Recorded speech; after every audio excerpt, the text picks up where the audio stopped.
Hello friends, welcome to my YouTube channel. Today I'm back with another video, the second part of the nerve action potential. Today we are going to discuss about the ionic changes as well as the structure of the sodium and potassium channels and the ionic basis of the action potential. So stay tuned. Before we talk about the ionic basis of action potential, we need to talk about stimulus. What is stimulus? A stimulus is a triggering event that may or may not generate a response in the cell. There are various terms associated with stimulus. That is, one is threshold stimulus, other one is subthreshold stimulus, and another one is suprathreshold stimulus. What is a threshold stimulus? Any stimulus that is capable of generating an action potential is called threshold stimulus. This stimulus elicits the membrane potential to a critical value and causes the opening of all sodium channels. Thus, the action potential is generated. In the previous video, I have talked about the critical value, which is around the minus 35 millivolt, and after that the spike is generated and the inside of the cell become more positive than the outside, and followed by the repolarization, and that's how the action potential occurs. So basically the threshold stimulus is the triggering event that is capable of generating the action potential. So what is subthreshold stimulus? Subthreshold stimulus is a type of stimulus that is incapable of generating action potential. The power of the subthreshold stimulus is lower than the threshold stimulus, and subthreshold stimulus cannot change the membrane potential or elicit the membrane potential to the threshold value or critical value, so that the membrane can generate the action potential.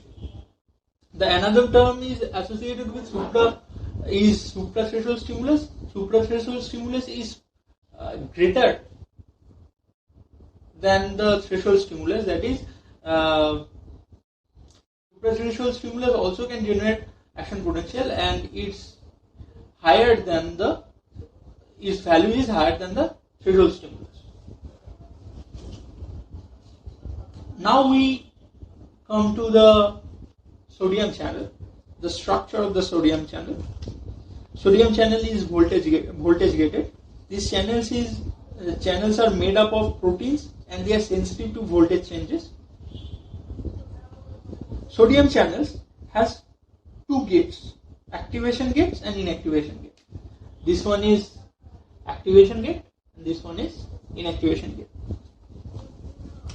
Activation gate, it guards the channel by opening and closing like a gate. This activation gate, it guards the channel like opening and closing, by opening and closing. The inactivation gate, what it does, it consists of a ball and a chain. It consists of a ball and a chain. There it is. It consists of a ball and a chain. This gate is open when the ball is dangling free on its chain. As you can see, the ball is dangling free on the chain, so the sodium channel is open. On the chain and closed when it binds to the receptor located on the channel opening.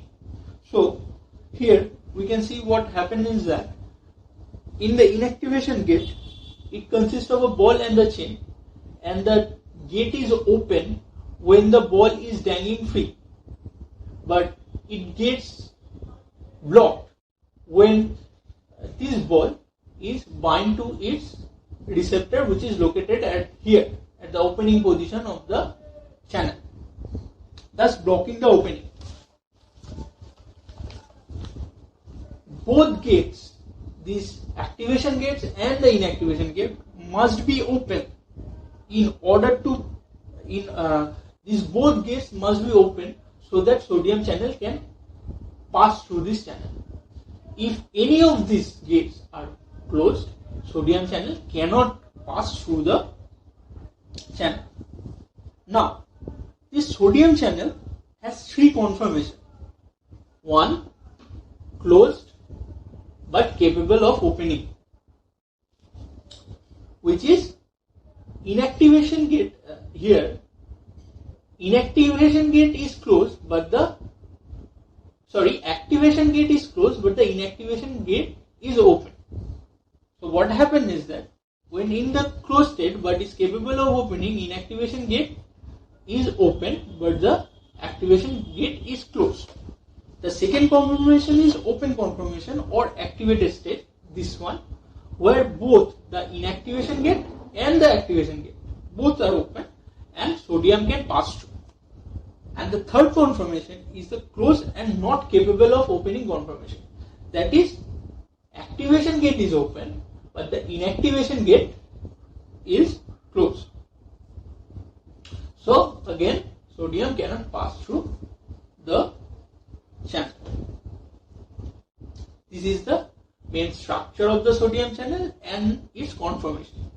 Here again I am repeating, it has two gates, activation gate and inactivation gate.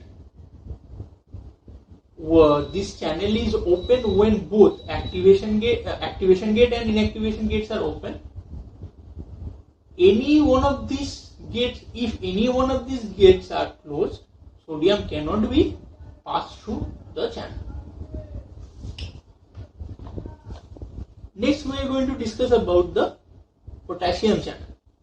Potassium channels are similar to the sodium channel, but it has only one gate, activation gate, and it do not have inactivation gate, and it consists of two conformations. Very simple, that is, it is either closed or open.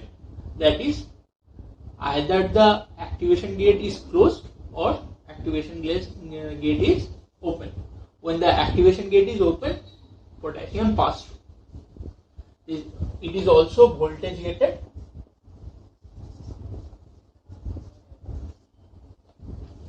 And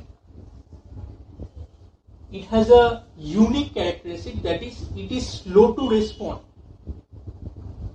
and also slow to close. Slow to close.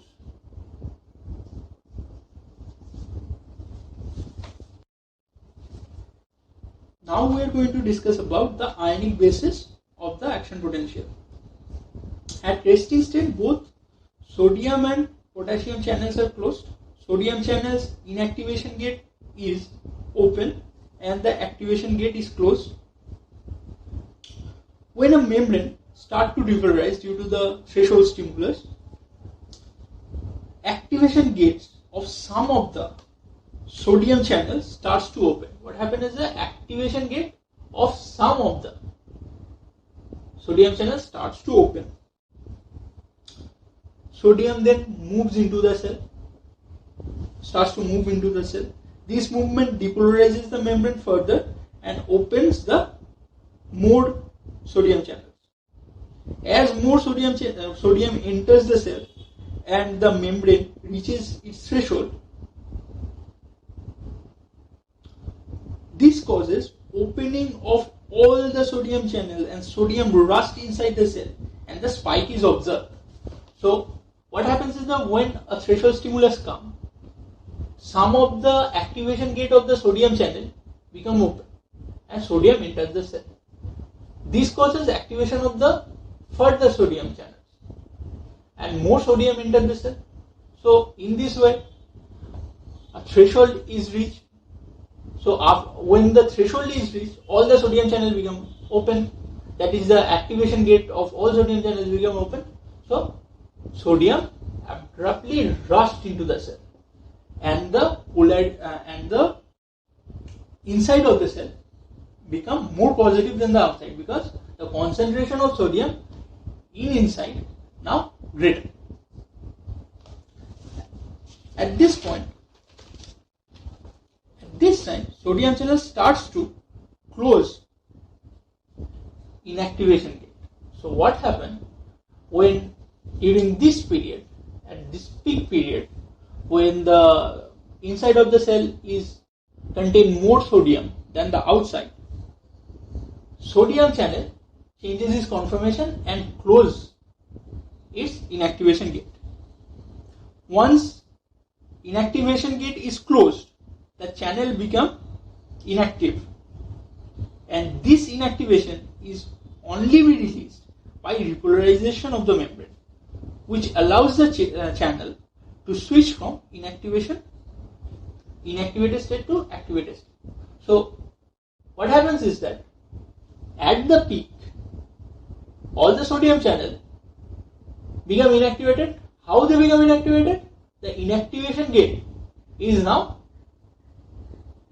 binds to its receptor, and sodium now cannot pass through the channel.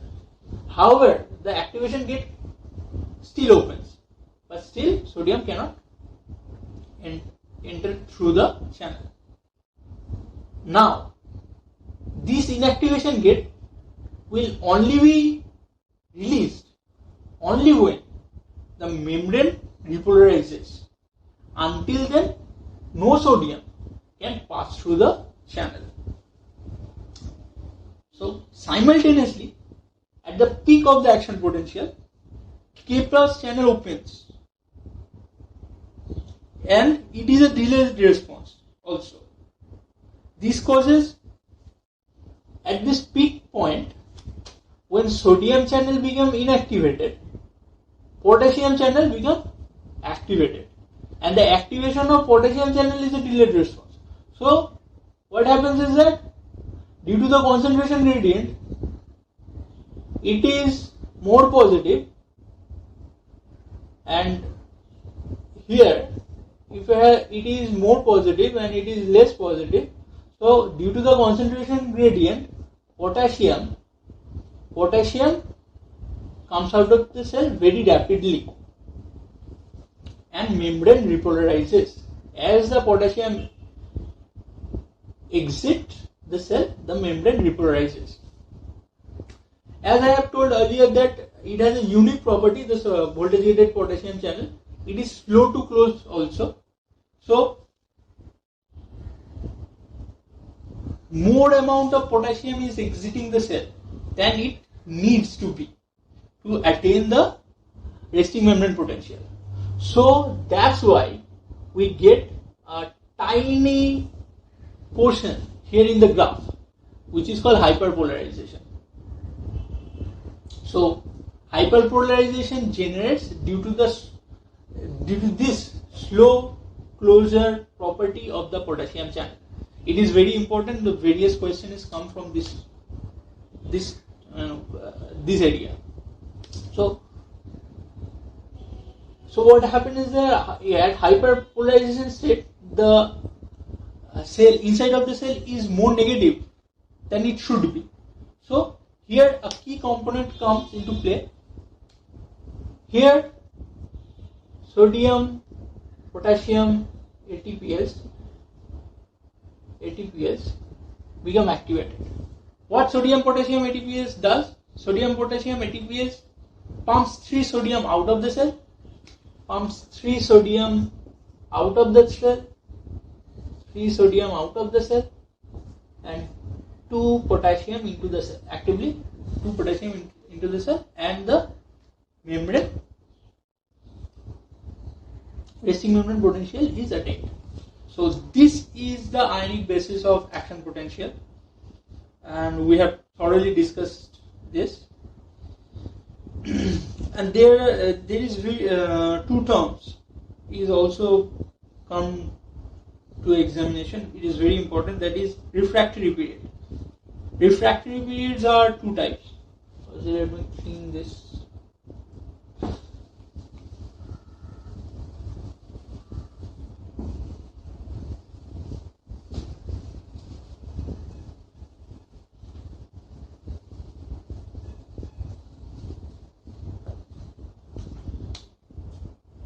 Absolute refractory periods. What is absolute refractory period?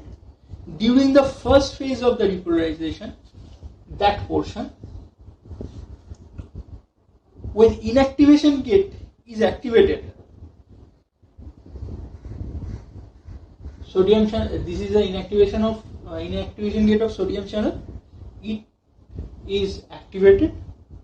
Then no stimulus can capable of generating an action potential. What happens is that during the first phase of the repolarization, inactivation gate is attached to its receptor at the opening slot of the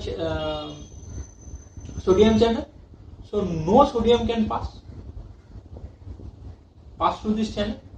At this point, if another threshold stimulus or suprathreshold stimulus is given, then we see that no response is generated. This period is called absolute refractory period. Another term is relative refractory period. What is relative refractory period? During the last stages of the repolarization, that is this portion of repolarization, what happens is during the last stage of the repolarization, some of the sodium channels starts to switch from inactivate state to the closed state, and if then stimulus greater than normal that is applied, second action potential may be generated. What happens is that at this time here, some of the sodium channel, some of the sodium channel starts to switch from inactivated state to closed state. That is, few of the channels, what happens is that few of the channels now returning to the closed state, and some are also still inactive. But now when a greater stimulus is given, suprathreshold stimulus is given, these channels can now respond to that stimulus. So sometimes a second action potential is generated if a greater stimulus is applied here. This phenomena is called relative refractory period. These two we need to remember because it is very favorite question of examiners, and it came in my time also in BSc Calcutta University. So this we need to remember this also. I have taught this from Ganon. There is everything is there. If anybody wants to take note from Ganon, you just go through this. And also there is another book which is Del Pervez. I have taught you this from these two books. So if you like this video, please subscribe, and if you have any questions, please comment. The comment section is open. You can comment there. Thank you.